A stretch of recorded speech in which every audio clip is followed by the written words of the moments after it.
Bows, TKOs, yeah. Bows, TKOs, we got bows, TKOs, yeah.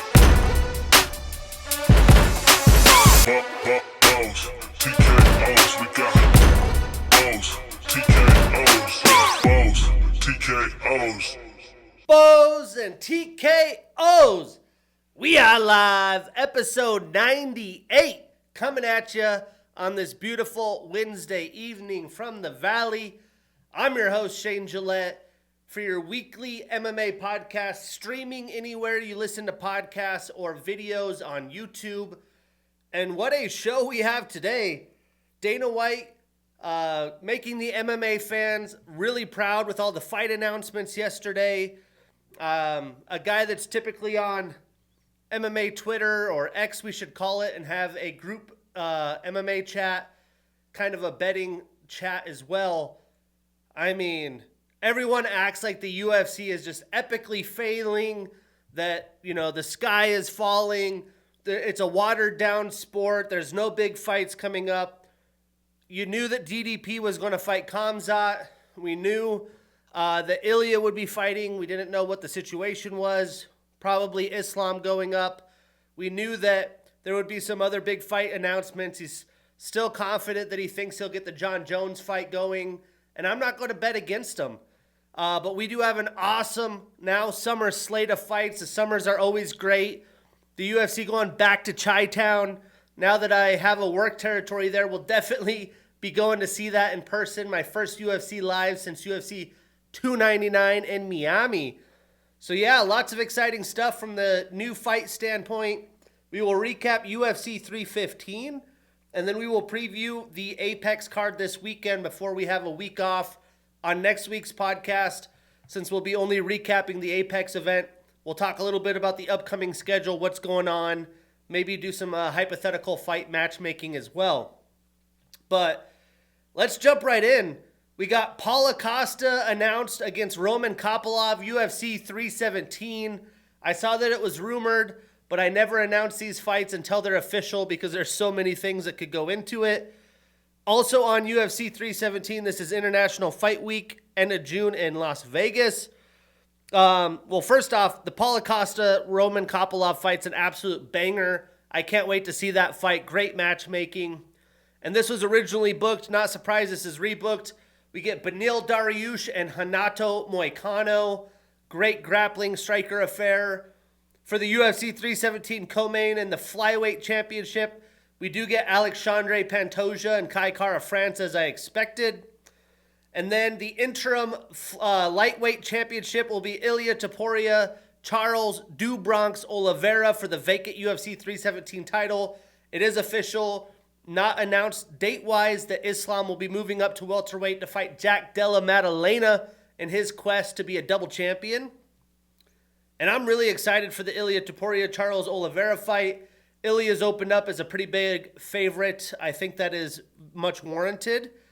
And then for UFC 318, we have Amanda Ribas and Tabitha Ricci in the strawweight division. That's a great, fantastic fight. Two high-volume strikers. And then we have a really good fight in the middleweight division. Ikram Aliskerov and Bruno Ferreira. That one should be lots of action early. Moving into July 12th, we have the main event. This will be in Nashville. Most of the summer schedule is all location-based fight nights. Not a lot of Apex events, which I love. We get a 5-round affair. Derek Lewis and Taliesin Teixeira. Talison's getting thrown in the deep end. See what he could do against the Black Beast. And then the July 26th main event is going to be Robert Whittaker and Rainier de Ritter, RDR, 5-round affair. Bobby Knuckles back in the octagon in Abu Dhabi. A few other good fights booked on that July 26th card. We got Nikita Krylov taking on Bogdan Guskov. Excited for that one. Nikita getting right back in there after the long layoff from injury. Love to see it. We have Shara Magomedov taking on Marc-Andre Barriault. Little surprised about this matchup, but very winnable fight for Shara to get back on track in his hometown territory, so to speak. We have also Ibo Aslan and Billy Alekina on that 26th card. And then some events in August. We have Amir Albazi, Tatsuro Taira, August 2nd. Really excited about this matchup. I was curious to see if the UFC and Tatsuro would maybe try to take some lesser, contending type opponents. He's so young, but he's taken the toughest tests he can get. The only bummer is this will be in the Apex. I believe after this weekend, the next Apex card is in August. So we got all of the rest of May, June, and July. And then UFC 319 announced in Chicago. There was rumors it would go to Chicago this year. With my work territory being there, I was like, please, fingers crossed, make it happen. And it is a pay-per-view, which I'm excited. And one of the best main events you could get. I was hoping for a John Jones potential, but we get Dricus du Plessis and Khamzat Chimaev. I mean, absolutely bonkers of a fight. One of the best fights you can make in the UFC right now. Can't wait to see that card continually get built out. And I am always a little, nervous. I've never got to see Khamzat in person, but every time he's booked, you never know with the issues with him, weight cutting issues, visa issues, who the hell knows. So until we are after weigh-ins, I'm not going to feel super confident. Even DDP went on social media to roast him, saying, I guess I'm going to fight Nasruddin Amavov as he's the backup fighter because Khamzat usually pulls out. Elsewhere in the MMA world, this weekend we had Vitor Belfort inducted in the UFC Hall of Fame. Vitor Belfort, if you're a newer casual fan, really one of the legacy fighters for the UFC, one of the guys that helped the sport grow. For me, it is a little controversial as he was known to be on steroids, but this was pre-USADA and the drug testing circuit. But he had fought originally for the UFC back in 1997. Names I don't really know. You have Tank Abbott in there. He fought Randy Couture back in UFC 15, where he lost the heavyweight title. He went to light heavyweight in 98. He fought Wanderlei Silva. Then he went to Pride for 2.5 years. Cleaned house in Pride. Came back into the UFC at UFC 37, where he lost to Chuck Liddell, coming back to light heavyweight.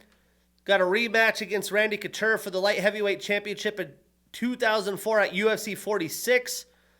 Rematch, Randy Couture lost the title. He went 1-2 against Randy Couture. The back-to-back fights, TKO stoppages. He lost to Tito Ortiz in a split decision. Was guillotined by Alistair Overeem back in Pride in 2005. Fought a random promotion, Cage Rage, went to Strikeforce, lost to Alistair Overeem again, came back through Pride, lost to Dan Henderson, fought in Affliction, if you remember the Affliction days, and then UFC 103 in 2009. This is about when drug testing starts. He loses to Anderson Silva via front kick at UFC 126 for the middleweight championship. So he started at heavyweight, went to light heavyweight, got shredded, with steroids, came into middleweight. He did beat Anthony Johnson, stud fighter. Lost to John Jones via key lock submission in round 4 at UFC 152 for the light heavyweight championship. So this guy's fought for championships for days. Beat Michael Bisping, TKO head kick in round 2 at UFC. Well, this was in a pay-per-view in 2013. Defeated Luke Rockhold. Got revenge on Dan Henderson and beat him via knockout in 2015. Lost to Ronaldo Souza, Gegard Mousasi while he was in the UFC. Then had a no contest overturned fight. He did lose to Kelvin Gastelum, but Kelvin tested positive for marijuana in 2017. Beat Nate Marquardt. Man, what a throwback name there. And then announced his retirement after getting a front kick knockout from Lyoto Machida back in 2018. I mean, that's crazy to think that we go that far back. The Silva Belfort card as 725,000 pay-per-view buys, which in today's world would be tough with the free streaming. I mean, just shows you the star, the man in the making, well-earned, and it was cool to see him emotional front row for UFC this weekend. Elsewhere in the PFL banner, I was really excited about their potential when they bought Bellator champion versus champions or tournaments. They never really got much of that going. When they did do a champion versus champion, there was a bunch of pullouts from the fighting. It's been a disaster for Bellator fighters. That's why we've seen Pitbull come over. Chandler got in early. And a lot of the time, these guys are coming in past their prime. 37, 38 years old, 36 years old. Well, Patchy Mix is released. He gets released from his PFL contract. Rumors are from Ariel Helwani and others that he is already pretty much verbally agreed to sign with the UFC. And I saw this afternoon, it's Wednesday at 6 p.m. Pacific, that supposedly he is booked for the injury replacement. Marlon Vera is out of his bout against Mario Bautista. Insert Patchy Mix. I was maybe thinking Patchy Mix and Corey Sandhagen, but we get him in immediately on short notice. We can see how good this guy is. He's in his prime at 31 years old. Pretty similar style against a Mario Bautista. So we're going to see what Patchy Mix is all about. We also have Aaron Pico, well-known name. He still hasn't had a UFC bout. You look at some of the other potentials. Nurmagomedov's under contract. Maybe Sergio Pettis. There is still a few other names, but majority of the old Bellator fighters now under the UFC umbrella. And speaking of ex-UFC fighters, Holly Holm, who had signed with the GFL, which we still have no updates since they canceled their inaugural event in LA in June, I believe, due to their lack of funding commitment. Doesn't seem like that's going to happen. She signs with MVP and is going to fight on the Jake Paul undercard that I think happens soon. He fights Julio Cesar Chavez Jr. And then also for Dana White's boxing, him and Turkish Ali have booked Canelo and Terrence Crawford September 12th in Allegiant Stadium, Raiders Stadium, the Death Star in Las Vegas.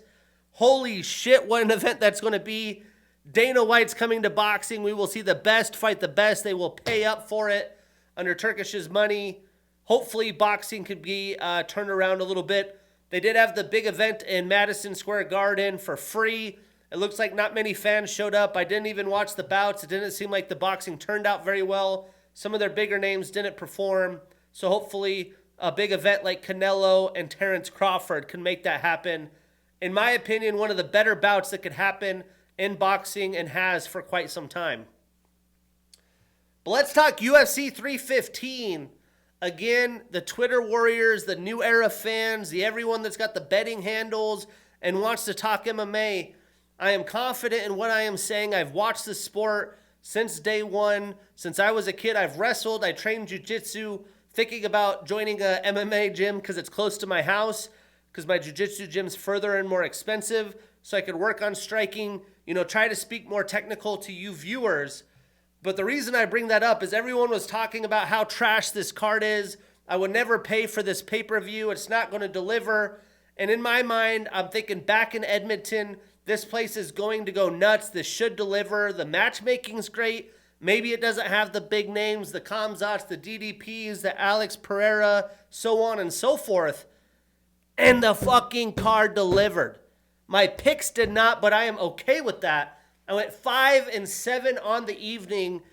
Overall on the year, for Bows and TKOs, overall 98 episodes in, 594 wins, 302 losses, 8 no contests or draws. Still happy with that number.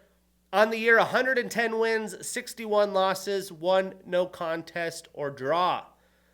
To recap this card, overall phenomenal night of fights. The crowd was great. The energy was electric.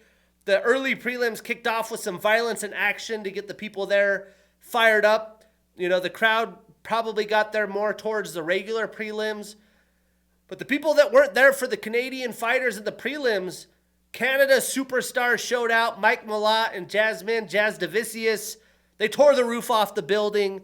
The main card was full of very high-level MMA. The real fight fans, I'm sure, enjoyed it as much as I did. They didn't have a ton of knockouts and things, but the co-main and the main event were brilliant displays of mixed martial arts. I think I previewed it a 6 out of 10 after it lost the Joel Alvarez BSD fight, but I am recapping it an 8 out of 10. This card absolutely delivered. The only fight we did not break down was the BSD round 2 submission via arm triangle choke over Kyle Prepoluk. because short notice, not as big of a name, and BSD handled that fight fairly easily. But let's kick this off in the early prelims. Canada going 0-1 to start the day because Bekzat Almakhan with a beautiful round 1 knockout over Brad Katona. And again, brutal start for Canada, Brad Katona too, because Bekzat came out looking for blood, and he finished Brad before he could even throw more than one strike. He landed a beautiful uppercut as Brad was lunging in, changing levels, landed it right on the mark. And we knew Bekzat had some power. We didn't get to see it in the Umar Nurmagomedov fight, but he's powerful at this weight class. And Brad obviously not able to get anything going. He didn't even have a chance for takedowns. I expected him to bring a high volume of takedowns, try to wear out the younger Bekzat. He did not have that opportunity. Almakhan came in well prepared. The stats, Brad only landed 1 total insignificant strike. Bekzat landed 8 total insignificant strikes with that knockdown. So Bekzat now starts a new winning streak. He's an even 1-1 in the UFC. Brad extends his losing streak to 2. He has 2-3 since 2023. He's always active, has been active since his second opportunity with the UFC. So what's next? Let's put Brad with Kwang Lee, and Bekzat could square up with Javid Basharat. I think that would be a fantastic fight. Moving on, we had Daniel Santos with the unanimous decision over Jeongyeong Lee, another fight I got wrong. And this fight got off to a crazy fast pace, as you would expect. Both men weren't shy about colliding in the middle of the octagon and letting some shots go early. Daniel was getting outstruck by Lee, longer, more technical fighter. But he was able to fend off Daniel's takedown attempts early. And then round 2, Daniel kept relentlessly coming forward, got multiple takedowns, and you could see Jeongyeong started to wear down from throwing a lot of pretty much 100% power shots and having to get back up and from being taken down, which he did well. But then by round 3, Daniel got more takedowns and was just able to coast to victory because Lee was just grinded down. He was worn out. But very impressive outing from Santos.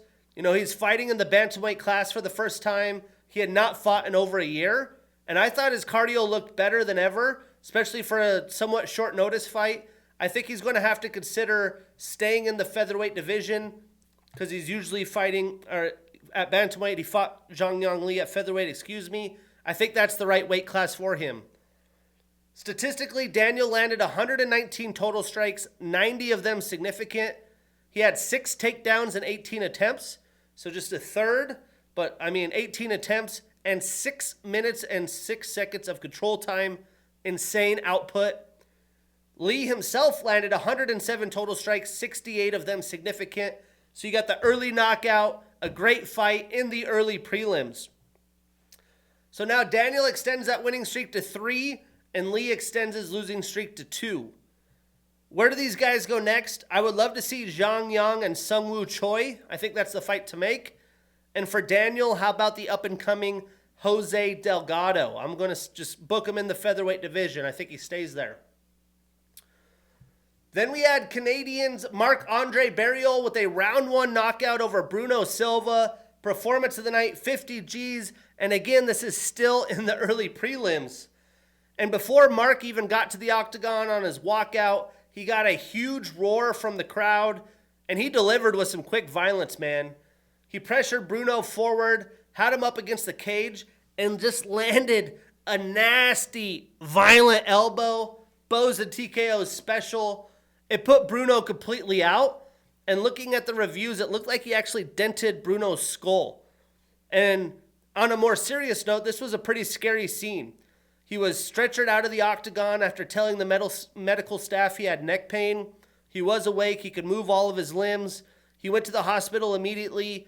He checked out okay. They talked about it on the telecast. You just don't see that kind of stuff very often in the UFC, although it is a very violent sport. But on the winner's side for Marc, what a showing from Marc-Andre Barriault, coming off 2 knockout losses. After this fight, 5 straight losses. I would hope to see Bruno Silva retire, but I'm sure he won't be fighting in the UFC. You hate to see that. But what a moment for Canada's own Marc-Andre Barriault. So Marc now ends his 3-fight losing streak. He starts a new winning streak, and Bruno extends his losing streak to 5. So what's next for Marc? I thought maybe Cesar Almeida would make sense, but they've already booked him in Abu Dhabi in July against Shara Bullet Magomedov, the Pirate. Moving on in the prelims, another fight I got wrong. I think I got wrong. I was pretty back and forth on this one. Yeah, I did pick the veteran. We had Navajo Stirling with unanimous decision over Ivan Erslan. And this fight was a back and forth affair. Many fans like myself really wanted to see how prepared and how good Navajo is against stiffer competition. You know, he looked good in the Dana White Contender Series. You could tell he has the potential to be really good, but he's still so green. Well, in round 1, Ivan was just timing a beautiful right hook, 1-2, continued to damage Navajo for the entire first round and won that round. But Stirling was able to do well landing low kicks early and kind of eating up Erslan's leg. But then round 2, Navajo was actually able to get some takedowns, but Ivan was able to get back up, and he continued to land some big, powerful, damaging combos. I thought it was Navajo's round with the takedown, but it was a very close 1-1 fight going into round 3. And at this round, you know, Stirling being younger, he was definitely more of the fresher fighter. He was able to get another knockdown. And the story of the fight was that Ivan, at the end, was waving his hands, getting the crowd going. The crowd was pretty lively at this point. And at that time, Stirling came forward and started piecing him up, damn near finished him. Ivan did have plenty of moments in this fight, but he just kept throwing the same 2-punch combo over and over. He didn't mix up his game plan. He needed to do that because he dominated the first round, but he just kept going to the well. But this fight again shows the potential that Stirling has, but he is still a very green fighter, has a lot of room to continue to learn and develop. But what a performance by Navajo Stirling. He landed 124 total strikes, 110 of them significant. He had 3 takedowns in 5 attempts, a knockdown, and 3 minutes and 1 second of control time. And he's not known to be a grappler. But Ivan landed 63 total strikes, 35 of them significant. He was 0 for 3 on takedown attempts and had 1 minute and 41 seconds of control time. So you could see volume-wise, you know, cut in half on the total volume, way less on the significant strikes. I will say his significant strikes were very significant. Navajo did not have as many there. But Navajo extends that winning streak to 7, 3-0 to the UFC. City Kickboxing has another stud. And Ivan extends his losing streak to 2. He is 0-2 in the UFC. So what's next? Well, I think Navajo and Marcin Prokhnio would be a fun matchup. And for Ivan, how about Tuco Tacos, who recently fought Navajo Stirling? Then moving on, this fight quite frustrating for me because I picked the loser. Modestas Bukauskas with a split decision victory over Ion Cutelaba. And this fight started a hot debate online about the scorecards and honestly kind of set the tone for the scorecards the rest of the evening that made you wary. I definitely feel like Ion won this fight. I can't believe they gave it to Modestas. You know, Modestas landed some decent strikes in round 2 and 3, but not any bigger than Cutelaba. The big difference was Ion controlling the middle of the octagon. He was coming forward at Bukauskas. He landed a lot more volume each round. You know, maybe not as accurate when Modestas threw. He didn't throw a lot. He would land, but Ion, you know, he'd throw 40 strikes around, but would land 20 and would land a lot more meaningful shots. While Modestas would land like 3.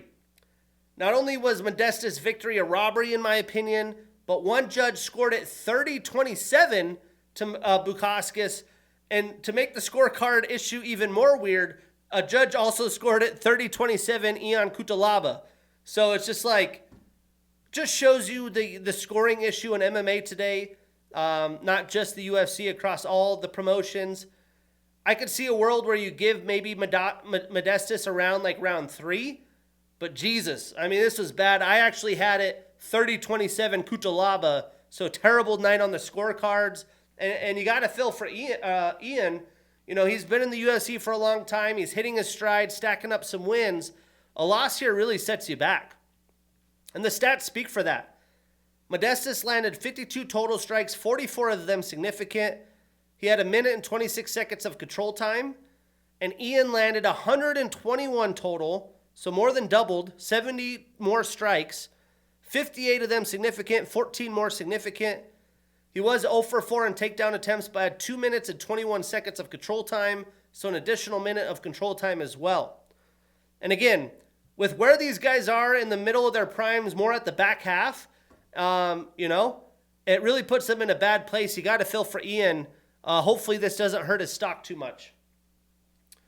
But Modestas now, he extends that winning streak to 3. He's 5-1 since 2023. Ian ends his 2-fight winning streak and starts a new losing streak. He's 3-2 since 2023. Both men been very active. So where do these guys go next? I think for Ian, maybe someone like Jimmy Crute. It looks like he isn't going to have that rematch with Barriault. So might as well book him against Cutelaba. And for Modestas, how about Johnny Walker? Moving on. Team Canada really kicking it off.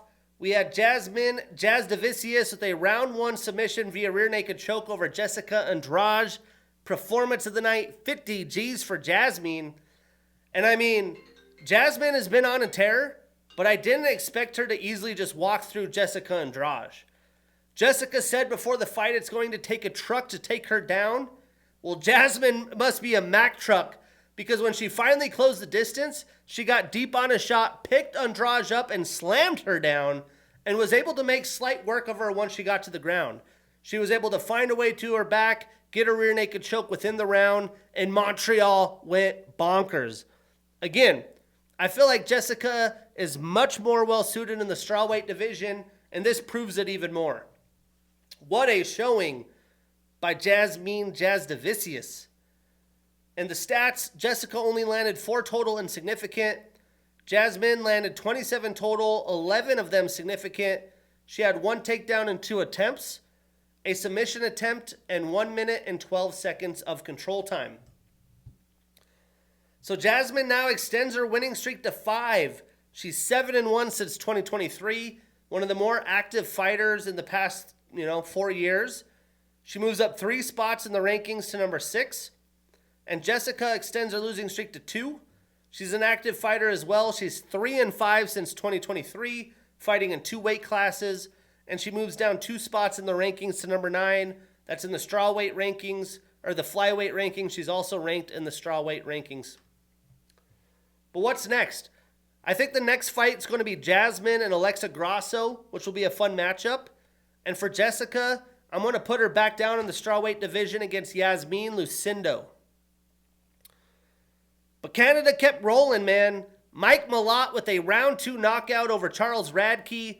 Bummer that this wasn't a performance of the night bonus. But for all the shit talking Charles did coming into this fight, he did not back it up in the octagon. He did throw a few big combos. He did land some straight shots. But Mike had him backpedaling and circling to avoid Mike as he was putting it on him with very beautiful and technical combinations, some nice kicks. And Mike just seemed to be in his flow state. At the start of round 2, he just went in for the kill, poured it on, and got a finish quickly. He was too fast and too technical for Charles. Statistically, Mike landed 36 total and significant strikes with the knockdown, and Charles landed 10 total and significant. So Mike extends that winning streak to 2. He's 4-1 since 2023, and Charles starts a new losing streak and is 3-2 in the UFC. So what's next? Well, I think Mike and Daniel Rodriguez would be an absolute banger, him coming off that walk-off knockout, and Charles can square up with Preston Parsons. Moving on to the main card. The women showed out. We had Natalia Silva with unanimous decision over Alexa Grasso, a fight I got wrong. I put the underdog bet on Alexa. But coming into this fight, I figured Alexa would find a way to close the distance, cut the cage on Silva, and outbox her. But that was not the case at all. Some fans may not agree with it, but it's a good strategy.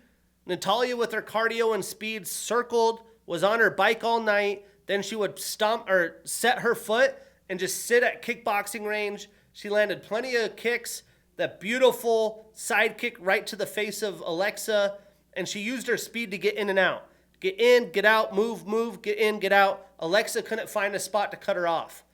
You know, Alexa did keep coming forward the whole 15 minutes. She just couldn't find the mark or land very much damage to win the rounds. She did land some shots, but they weren't cleaned and partially blocked. I would say the rounds were close, but Silva clearly landed the cleaner shots and put on more volume. When Alexa did land, it wasn't very clean. Now, Natalia Silva, she's, fighting, continue to fight like this. It seems like she's going to be a very tough out in the division and very tough to defeat while the fight's standing. She had Alexa frustrated because it's not fun chasing her opponent around for 15 minutes. But another tough loss for Alexa. She's now on the outside looking in. Natalia is in her prime. She should be up next for Valentina, but it seems like the idea of Zhang Weilei lurking, that might have to wait. But on the Ariel Helwani show, Valentina said she's down for whatever, but I do think the UFC is going to try to match her up with Zhang Weilei while the opportunity is hot. Statistically, Alexa landed 54 total strikes, 45 of them significant, while going 0 for 2 in takedown attempts. And Natalia landed 74 total, so 20 more, and 65 significant strikes, so about 20 more significant as well. Now, Alexa extends her losing streak to 2. She's 1-2-1 since 2023. She moves down 2 spots in the rankings to number 3. And Natalia extends her winning streak to 13, 7-0 in the UFC. She moves up 4 spots to the number 1 contender spot. So what's next here? Well, I do think that it's going to be Alexa and Jasmine Jasudavicius, like I said. But I also think it'll be Natalia and Manon for Fiorot, who can dance for the number 1 title spot. Especially if Valentina fights Zhang, they're going to have to fight again. You don't want to sit that long. But then in the bantamweight, a fight I got wrong, Aiemann Zahabi with a unanimous decision over Jose Aldo. And at this point, the evening had been going so good, I was just enjoying the moment. You have to when Jose Aldo fights. The walkout, just kind of the whole motion pictured, so to speak, before the fight started.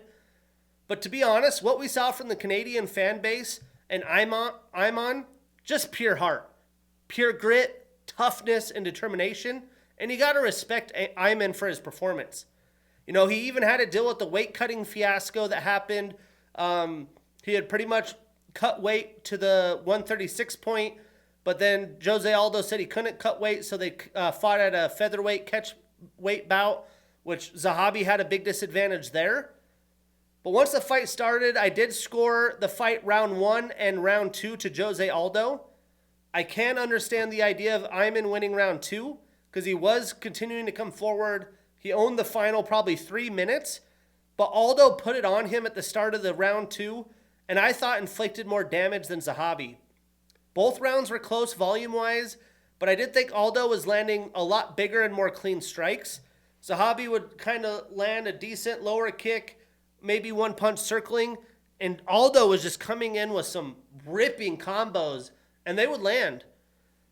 But round 3 was pretty much pure chaos. Jose rocked Zahabi early, and then even soccer kicked him a couple times, and you thought the fight was over. I don't know with how many shots he took and able to take that soccer kick in round 3, how that's even possible. Aiemann on the Ariel Helwani show was actually saying he just praises God for that because he doesn't even know how he was able to stay awake and regain himself. But at this point, Aldo pretty much emptied the tank.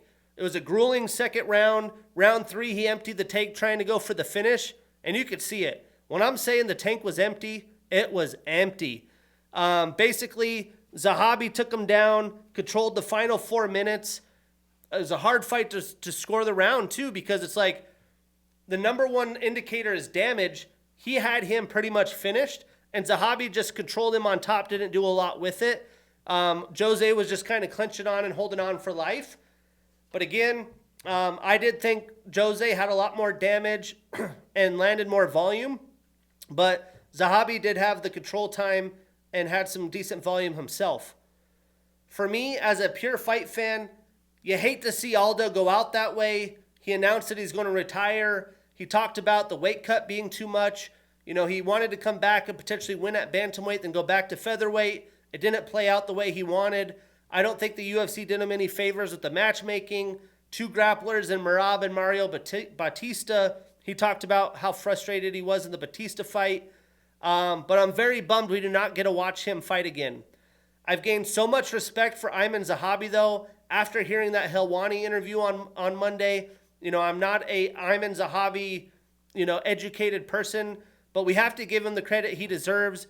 A lot of adversity he had to go, fought a very high-level opponent, and he did it in his hometown area, home country, and he performed. Statistically, Jose landed 71 total strikes, 68 of them significant. He had the knockdown, was 0 for 1 in takedown attempts. And Aiemann landed 109 total, 99 of them significant, so about 30 more and 30 more significant. And he had 2 minutes and 38 seconds of control time. But again, significant strikes is such a hard stat to live by. I like their output of 71 total by Jose, 68 of them significant. Again, when he landed tough. Aiemann, out of those 109, I would say about 50 of those were significant strikes personally, but it is what it is. Aiemann extends his winning streak to 6. He's 4-0 since 2023, and he moves up 4 spots in the rankings to number 11. I mean, the guy's hot right now, and he's got to be full of more confidence than ever after defeating Jose Aldo. And then Jose extends his losing streak to 2. He's 1-2 since his return from retirement. And because we have to respect greatness, and I love Jose Aldo, we got to do a little deep dive. The man's 38 years old. He's been fighting in technically the WEC since 2008, so damn near 20 years. He defeated guys like Cub Swanson, round 1 knockout to win the WEC featherweight title. Beat Mike Brown, Uriah Faber, Marc Hominick, Kenny Florian, Chad Mendez, Frankie Edgar, defending his title in the WEC and then into the UFC. The Korean Zombie, Ricardo Lamas, Chad Mendez again, lost to Conor McGregor, defeated Frankie Edgar, lost to Max Holloway twice for the featherweight championship, defeated Jeremy Stevens and Renato Moicano via knockout in round 2, lost to Volkanovski, split decision loss to Marlon Moraes, lost to Petr Yan via TKO, defeated Marlon Vera, defeated Rob Font, Pedro Munoz, retired, came back, lost to Merab, defeated Jonathan Martinez, lost to Mario Batista and Aiemann Zahabi. I mean, who has he not fought in the division? Those are the names of names. He even fought the new era's, Max's twice, Volkanovski, Petr Yan. He fought the legends, Chad Mendez, Korean Zombie, Frankie Edgar, Kenny Florian. So, what a career by Jose Aldo. So what's next for Aiemann? Well, I know Aiemann called for Marlon Vera. Marlon was booked. Now he pulled out, so maybe it's an opportunity. But I'm going to go with Aiemann and Sang Yadong. I think that should be the fight to make, as I don't think Cheeto would have taken the fight with the win, and who knows what his injury is or why he pulled out. Then into the co-main event. I tried to tell y'all, and still, Valentina Shevchenko with a unanimous decision over Manon Fiorot. And much like I expected, Valentina was just too quick and too smart for Manon in this fight, and it showed right out the gates in round 1. Manon couldn't get much going, and she couldn't make it her style of a fight, which she's done in all of her fights. Typically she's coming forward and bullying her opponent, but she couldn't do that. And I'm surprised with how much flack, I'll call it, that was had on social media where they thought that Manon won this fight and that they're sick of Valentina. First off, how could you be sick of Valentina? I just don't feel like the fans get it these days. Unless you're knocking your opponent out and doing weird shit on social media, they don't respect you. But the real ones, no. I mean, first off, there was no way in hell that Manon won this fight. At best, you could give her rounds 2 and 5. I only gave her round 2. But Valentina was by far landing the more clean and damaging shots. She controlled the octagon and controlled where the fight went majority of the fight. Much like the main event with Jack Della Maddalena. For me, Valentina is the epitome of a champion. She's so professional. She's a student to the game. She's really a perfect example of hard work, dedication, and consistency. She damn near does everything right. Now, it took a while for Fiorot to get going. She did have some moments, and Valentina had to be calculated as she typically is. But a lot of people expected Manon to walk through Valentina, and I think a lot of that happened to be coming from the win against Erin Blatchfield, who's much less skilled and greener, with all due respect. Valentina is not Erin Blanchfield. If Valentina fought Erin Blanchfield at that time, and Erin's very young, she'll be a great fighter, not near her prime window, Valentina would have done the same thing.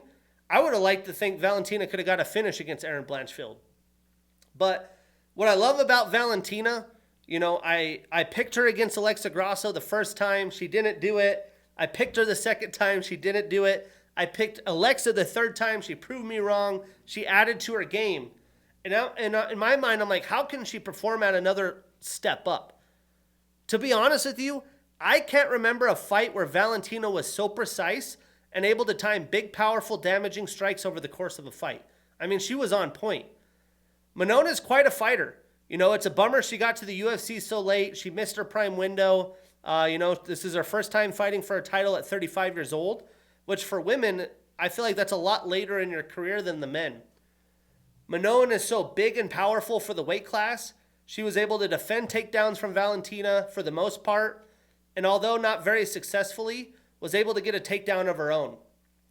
But round 5, Manon was desperate. She went right at Valentina, and round 2 was the round that she got the takedown and controlled the round, so that's why I scored it for her.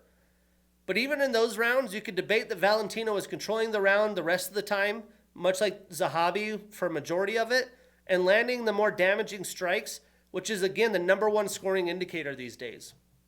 But like Valentina said, this is MMA. I am going to showcase my skills, which she always does with an amazing mixed bag of tricks. I do think that instead of fighting Natalia Silva, she's going to go for that legacy fight against Zhang Weilei, who is calling for her. And that's the best move she can make for legendary status. But the question is going to be, how quickly is Valentina going to want to do that? Zhang has already been on the shelf for 3 months. Valentina may want some time off to fight at the end of the year. So is the UFC and Zhang Weilei willing to wait? That's the question. But listen to these stats. Again, how people are scoring this for Manon blows my mind. Valentina landed 173 total strikes, 72 of them significant. She had 2 takedowns in 9 attempts, so not great, but she mixed them in. A knockdown and 1 minute and 52 seconds of control time. Manon landed 150 total, so 23 less, 71 significant, unofficial significant. She had 1 less. She only had 1 takedown in 12 attempts, so great defense from the bullet. And then she did have 7 minutes and 7 seconds of control time, majority of that in round 2. Regardless, Valentina extends her winning streak to 2. She's 2-1-1 since 2023. Manon ends her 12-fight winning streak and starts a new losing streak. She's 2-1 since 2023, and she stays at number 2 in the rankings. So what's next? Well, I do think it's going to be Valentina and Zhang Weilei for a box office legacy showdown. And then for Manon, she gets to take on Natalia Silva. So again, you want to say the UFC's on a downslope. The back half of this year, we could get 2 double champ opportunities. Zhang Weilei, Valentina Shevchenko, which I assume would be at flyweight, which would be the opportunity for Zhang, not Valentina. And then Jack Della and Islam Makhachev, Islam going up, plus the summer slate. I mean, let's go. Plus John Jones. I mean, come on now. And then for Manon, again, I do think she will fight Natalia Silva. Then in the main event, another fight I got wrong, but I am not mad about it. Jack Della Maddalena, man, with the unanimous decision over Belal Muhammad. Fight of the night, 50 G's, well deserved. I mean, again, I can't believe that people scored this fight for Belal. Maybe I need to get off Twitter and stop listening to these random dudes that think they know something just because I have a Twitter handle. But Jack, in my opinion, won 4 rounds and dominated the fight. Why? Well, again, each round he landed more significant damaging strikes and landed them with more authority and more volume than Belal did. He was controlling the fight the entire 5 rounds. Where the fight went, how the pace of the fight was going. And you could see Jack was starting to wear Belal down, and he was wearing it on his face. But damn, you have to credit Belal. He's one tough dude, and he could take some shots. If you saw the image that Dana showed after the fight, his lip all cut up, broken orbital, pretty nasty. But the fact that during 25 minutes, with how clean that Madalena landed, and Belal not getting knocked down, shows how good his durability and his cardio is. I mean, he continued to fight. Many want to say that Belal should have shot more in this fight. Well, he did get stuffed in 6 of his 9 takedown attempts, which is still a pretty high amount of takedown attempts. But I do think in round 1, he only did once, and it wasn't a full attempt in my opinion. He didn't have any in round 3, he had a couple in round 2. So I don't know necessarily if shooting a higher volume of takedowns would have helped, but I think maybe going all out for takedowns like he's known to do. What I mean by that, when you go, you get a little, maybe double to a single, you get shucked, and you give up. You string that into another double on the outside, you try to cut the cage, now you're up against the cage, you keep going, you lock your hands, you have that string attack. He didn't do that early. I think if he could have stringed some attempts together early in the fight to wear on Jack, that could have helped him. So I agree to a point, and I'm curious if Jack's takedown defense just worried him or if he really wanted to show those Canelo hands, which he does not have, by the way. But besides Belal showboating about Canelo hands, we surely did see that he landed some strikes and he did have some combinations land, and he did throw volume. But Jack was taking it to him on the feet throughout the fight. Belal did want to showcase he could hang with the striking. I do think that was the wrong move. I'm surprised we didn't see more high kicks from Belal, like we saw in the Sean Brady fight and some other in the Gilbert Burns fight. You know, a guy that has a big power hand that follows and ends his combos with it. You high kick that, it takes it away. They're defending. Now they're stepping back. That opens your takedown opportunities. We didn't see that from him. To be honest with you, I'm not really sure what the game plan was for Belal in this fight. Whatever it was, I didn't agree with it. I think it cost him. And probably at this point in his career, Belal will never fight for a title again with how stacked the welterweight division is, and will be lost in the midst of the division. Belal was game, though. We have to give him credit. He hung in there, which made for this fight to be fight of the night, and so great for the fans. But at the end of the day, this was a lopsided affair, and sadly for Jack, he's going to have to deal with the pound-for-pound best in Islam Makhachev. Now, statistically, Belal landed 155 total strikes, 132 of them significant. He had 3 takedowns in 9 attempts, and 3 minutes and 21 seconds of control time. How about this volume? Jack landed 200 total, so 45 more total, 178 significant strikes, so about 40 more significant. He was 0 for 3 in takedowns, but again, that was more just mixing it up and keeping Belal off him. But Jack extends that winning streak to 18, 9-0 in the UFC. And Belal ends his 10-fight winning streak. He starts a new losing streak. He's 2-1 since 2023, and he drops to the number 1 contender spot. Well, I think we know what's next. Dana White confirmed it will be Islam and Jack Della Maddalena. We just don't know when. And for Belal, I think he's going to have to let some fights shake out in the division, heal some of those injuries. You know, we're expecting Sean Brady and Ian Gary. Kamaru is fighting Joaquin Buckley. Burns is booked, but he isn't going to fight Leon again. So, you know, I'm not too sure, unless he does fight Leon again, which I doubt he wants to do. I think he's going to have to let some things shake out. And again, you know, I am pro Valentina and Jack in these fights. I just hate seeing people just with stupid takes, to be honest with you. I'm not trying to be disgraceful to Zahabi, Manon, Fiorot, or Belal Muhammad. I mean, they're fighting some of the best fighters in the world. They're doing their thing. I just don't think Aiemann Zahabi won that fight personally. And Valentina is one of the best of all time. And Jack Della Maddalena, only 28 years old. Let's see what he can do. What an amazing showing in Montreal. I mean, the whole main card was phenomenal. We just talked about those fights. Mike Malott, Jasmine, Jasudavicius showing up. A great fight in the Bukauskas Cutelaba fight. Navajo Stirling showing out. Marc-Andre Barriault coming through for Canada. I mean, a phenomenal night of fights. Again, I recapped it in 8 out of 10. But this Saturday, a little bit earlier action. We're back to the Apex for UFC Fight Night Vegas 106. Prelims at 1 p.m. Pacific. Main card, 4 p.m. Pacific, all on ESPN+. To preview this card, I mean, honestly, the main event is the highlight. But much like UFC 315, I do think there is some really good and evenly made fights. I love the matchmaking here. So it could over-deliver, but I'm going to preview it a 5 out of 10. Some good fights we will not break down. We have Elise Reed taking on Denise Gomez and Luana Santos taking on Tanara Lisboa.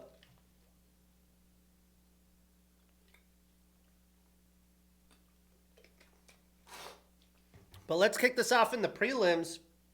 We're previewing 3 prelim fights before the main card.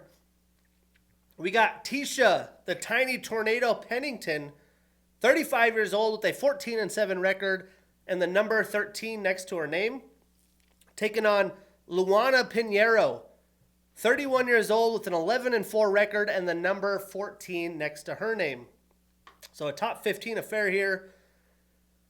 I mean, at one point, Luana Pinheiro looked like she was on her way to the top of the division. Then she hit a skid during her prime window versus the top of the division.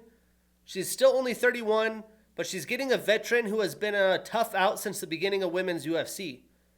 She has looked good coming back from pregnancy. You do know what's going to happen. She's a tiny tornado for a reason. She's going to bring the volume as usual to Luana. Breaking this down, Tisha has a Taekwondo and Karate style. She has a black belt in Karate, a black belt in Junri Taekwondo, and a blue belt in BJJ. She was the 2013 Newcomer of the Year. She had the 2013 Women's Fight of the Year against Rose Namajunas. She's tied with Joanna Jędrzejczyk, Jessica Andrade, Carla Esparza, Mackenzie Dern, and Zhang Weilei for the second most wins in the UFC Women's Strawweight Division history at 10. She's an Invicta and Ultimate Fighter alum. She's on a 1-fight winning streak and is 1-2 since 2022. Now, Luana has a black belt in Judo, a purple belt in BJJ. She's a Brave and Contender Series alum. She's on a 3-fight losing streak. She's 1-3 since 2023. 5 of her 11 wins are via submission, but she has a 2.5-inch reach advantage and a 2.5-inch reach advantage and a 3-inch leg reach advantage. Now, Luana came through on her winning streak with some serious power. She looked like she was just going to be able to knock her competition out, but her opponents have eliminated that, bringing in high volume and forcing her back up against the cage with their grappling. Tisha's great at all those. I think that's going to be a great game plan for her. For that reason, I'm taking Tisha Pennington, but I'm avoiding this on any parlays. This will be a fun fight. Then moving on, we have Hung Sung Peace of Mind Park, 29 years old with an undefeated 9-0 record, taking on Carlos Hernandez, 31 years old with a 10-4 record. Now this fight, per usual, in a flyweight showdown, it's going to be high volume. There's a lot at stake for both fighters at the beginning of their prime windows at 90, 29, and 31.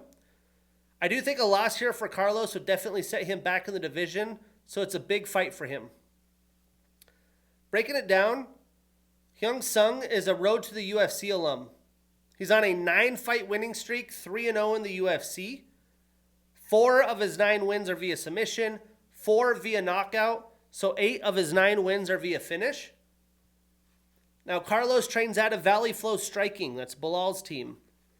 He's a Titan FC, LFA, and Contender Series alum.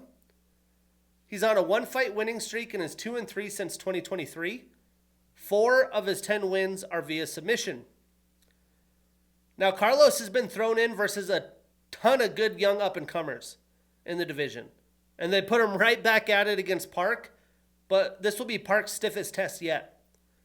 Park should be full of confidence, because you don't know any better when you're undefeated, but I expect the fighter with the better cardio to be the one that comes out on top. Both fighters are going to mix in kickboxing and wrestling, so expect some fun exchanges at 50-50 positions. I'm very back and forth on this fight, but I'm going to keep the undefeated fighter undefeated. A lot of O's have been taken this year, but I'm taking Hyun-Sung Park and avoiding this on any parlays where possible. Moving on, we got Thiago Moises, 30 years old with a 19-8 record, taking on Jared Flash Gordon, 36 years old with a 27-1 record.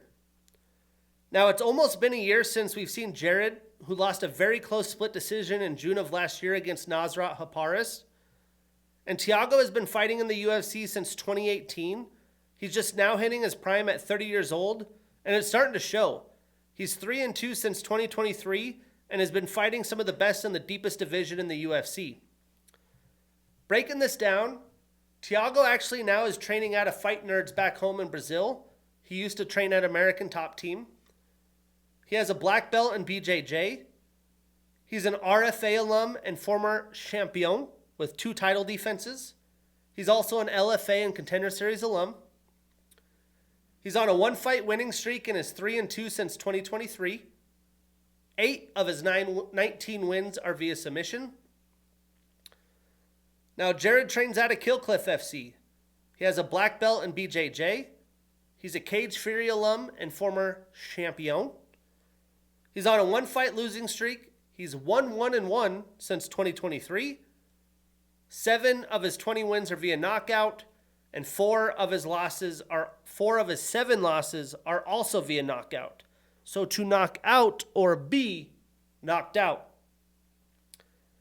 Now, every time I watch Thiago fight, you see how skilled he is, how his striking is improving and evolving.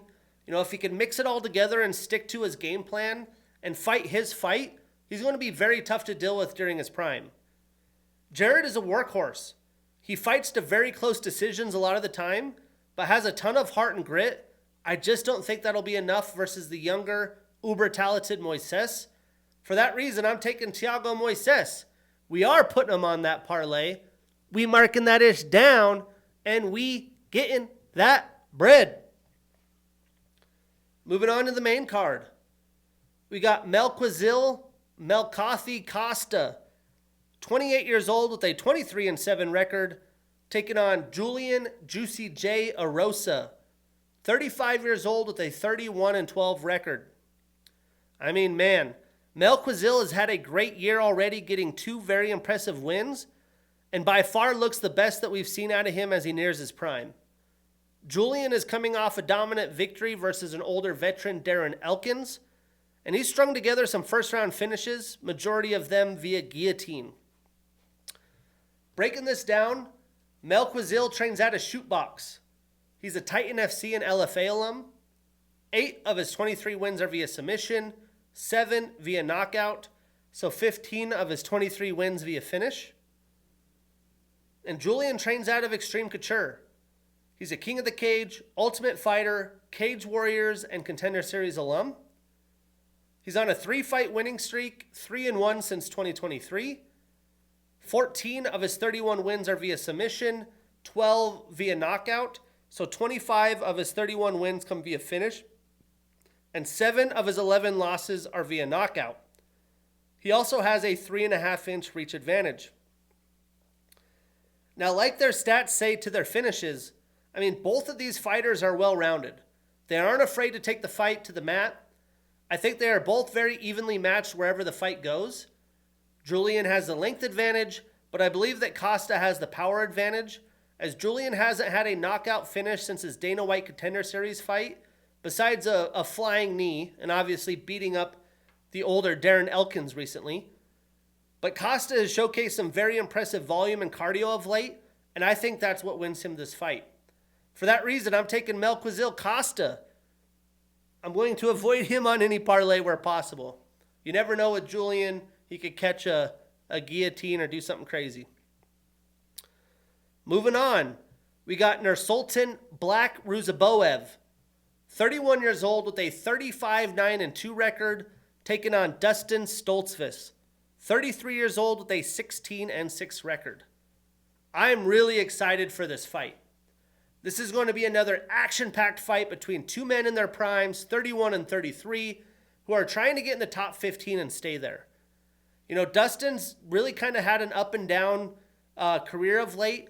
He has fought stiffer competition, But Ruziboev was just pushed versus Joaquin Buckley because he actually had to go out of the first round and end up looking like he gassed. But he does look like a world beater. I'm excited to see him back in there. Breaking it down, Nursultan has an orthodox stance. He has a purple belt in BJJ. He's a Legion FC Brave and Octagon alum. He's on a 1-fight winning streak and is 3-1 in the UFC. 20 of his 35 wins are via submission, 13 via knockout. So 33 of his 35 fights via finish. That's impressive. Now Dustin has a purple belt in BJJ, a black belt in Luta Livre, and a red belt in Tang Soo Do. 2 of his last 3 fights have been performance of the night. He's showing up. He's showing out. He's a Contender Series alum. He's on a 1-fight winning streak and is 2-1 since 2023. And 6 of his 16 wins are via submission. Now, I expect Nursultan to be a more technical and powerful striker in this fight. I think that may put Dustin in a situation to want to get some takedowns and try to wear and tire out Ruziboev like Buckley did. I just don't see that happening. For that reason, I'm taking Nursultan Ruziboev. We are putting him on that parlay. We marking that ish down, and we getting that bread. Moving on. We have Sadiq Super Yusuf, 31 years old with a 13-4 record, taking on Myron the Legend Santos, 24 years old with a 16-1 record. Again, great matchmaking. Sadiq's coming up from the featherweight division to lightweight. He said he's been nursing a lot of injuries. The weight cut was just too much for him. I mean, he looks shredded in the featherweight division, so I'm really interested to see him now that he's moved up. But this is a chance for Sadiq to rebound and for Myron to see how good he really is because he's young at 24. But the fact that Sadiq is an underdog is pretty shocking to me. Sadiq has some quality wins like Alex Caceres, Andre Fili, and he's only been defeated by some serious contenders. Diego Lopez, Edson Barboza, and Arnold Allen. But Myron has surprised many, including myself, since winning the Ultimate Fighter. He does have legit striking, so it should be a fun stylistic showdown. Expect one hell of a scrap. Breaking this down, Sadiq is a blue belt in BJJ. He's a Cage Fury, Titan FC, Brave, and Contender Series alum. He is on a 2-fight losing streak, but is 2-2 since 2022. 6 of his 13 wins are via knockout, and 2 of his 4 losses are also via knockout. So to knock out or be knocked out. Now, Myron trains out of Extreme Couture. He's an LFA and Ultimate Fighter alum in Jeongyeong. He's on a 3-fight winning streak, 2-0 in the UFC, and 8 of his 15 wins are via knockout. Now, Myron is a great striker. He's very quick and has sneaky power. He was able to beat a grappling-heavy Francis Marshall, although I did think Francis won that fight. And in that fight, he did seem to slow down as the fight went on. Sadiq is an uber-talented striker who's also in his prime window. He's 7 years older than Santos. He has a lot more experience. But I do think the time is now for Sadiq. If he loses here, he will be fighting for his roster spot, far removed from the days of the top 15. So I expect Sadiq to come in with a sharp game plan and teach Myron some lessons. For that reason, I'm taking the underdog, the dog's coming to eat. And we are putting him on that parlay. We marking that ish down, and we getting that bread. Moving on, I'm not too sure why this is in the co-main event position, but we'll take it. We got Rodolfo Traitor Bellato, 29 years old with a 12-2-1 record, taking on Paul Berju Craig, 37 years old with a 17-9-1 record.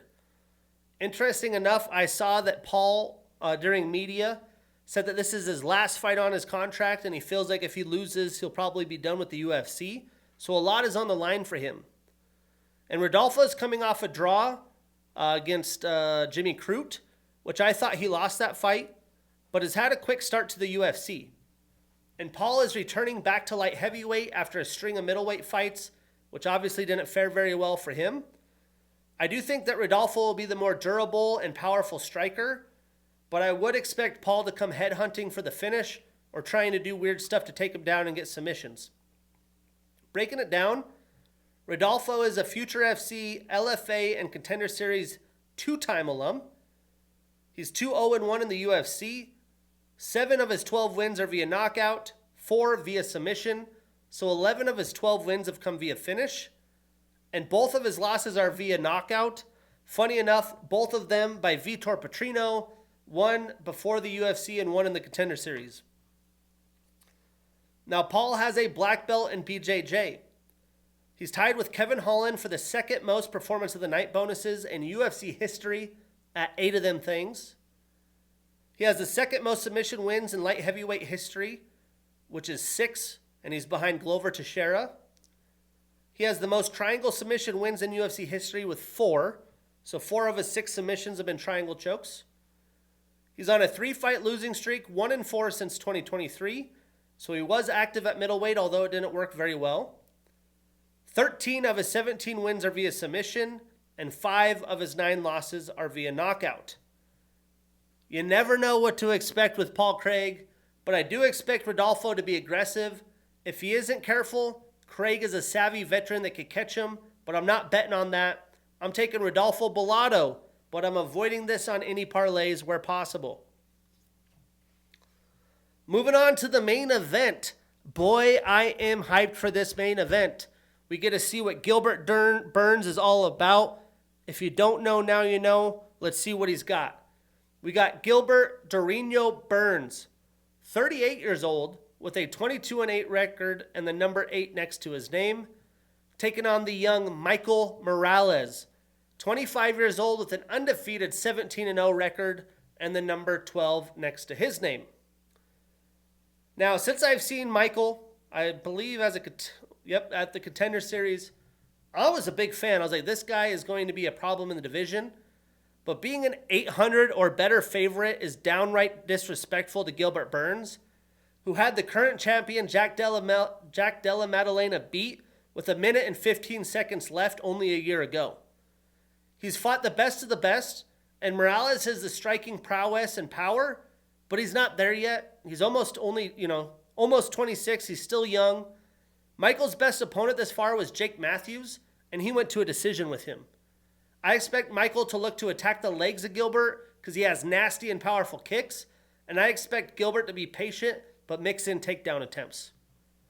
Breaking this down, and by the way, Gilbert looks to be in phenomenal shape. Gilbert has an orthodox stance. He has a BJJ and submission grappling style. He has a 3rd-degree black belt in BJJ. He won gold in the 2011 IBJJF Championships and 2013 No-Gi Championships.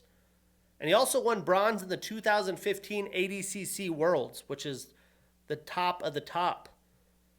He had the 2022 Fight of the Year against Khamzat Chimaev. Phenomenal. He's on a 3-fight losing streak. He's 2-3 since 2023.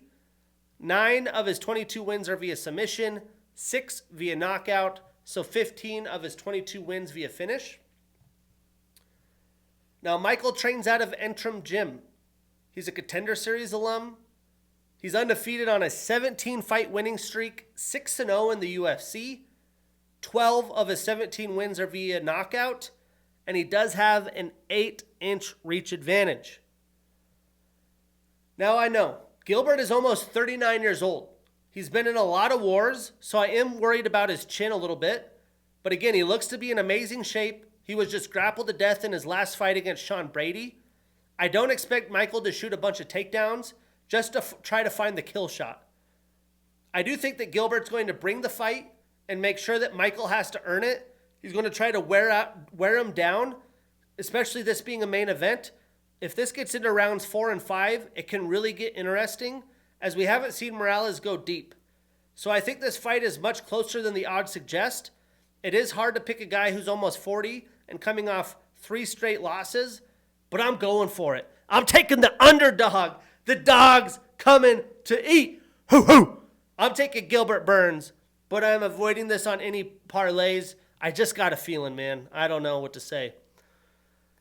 But yeah, back to the Apex. The main event is phenomenal. Paul Barriault Craig fighting for his UFC career. Is Myron Santos that good? How is Sadiq going to look at lightweight? Nursultan Ruzaboev's coming out party potentially. Can Melky keep fucking rolling? What can Thiago Moises do in his prime? There's plenty of good fights in this card. We got to enjoy it because then we have the next weekend off and then we come back to another Apex card that's very Apexy. But the headliner sets these women up for a title shot. We get number 3 ranked Erin Blanchfield and the number 4th ranked Macy Barber. That's episode 98. I'm your host, Shane Gillette. See you next week.